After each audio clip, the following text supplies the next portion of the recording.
6개월에 걸쳐서 김학의 전 차관 사건을 재조사해온 대검 진상조사단이 어제 최종 보고서를 과거사위원회에 제출했습니다.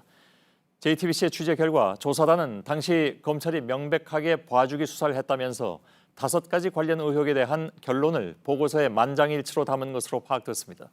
특히 윤중천 씨로부터 추가 접대 의혹이 제기된 법조인들에 대한 철저한 수사도 촉구한 것으로 확인됐습니다. 박병현 기자의 보도입니다.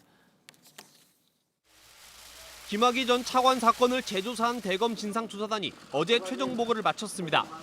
지난해 11월 부실조사 논란으로 한 차례 재배당된 지 6개월 동안 조사한 결과입니다.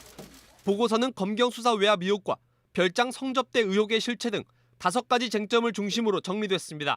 소속 팀원 6명이 해당 결론에 만장일치로 합의한 것으로 전해집니다. 조사단은 2013년 수사팀이 뇌물 수사를 하지 않은 점을 대표적 봐주기 수사 정황으로 판단했습니다. 이 사건을 성폭력이 아닌 성접대 사건으로 보면서도 김 전 차관의 계좌 추적 등 기본 조사도 하지 않은 것이 모순이라는 겁니다. 기존 수사도 피해 주장 여성들의 진술 신빙성을 따지는 데만 초점을 맞췄다고 결론 내렸습니다. 조사단 관계자는 당시 검찰이 피해 주장 여성들에게 마치 김학의 변호인처럼 신문한 대목들이 많다며 검찰 수사단이 성범죄 피해 주장에 대한 진상을 밝혀야 한다고 말했습니다.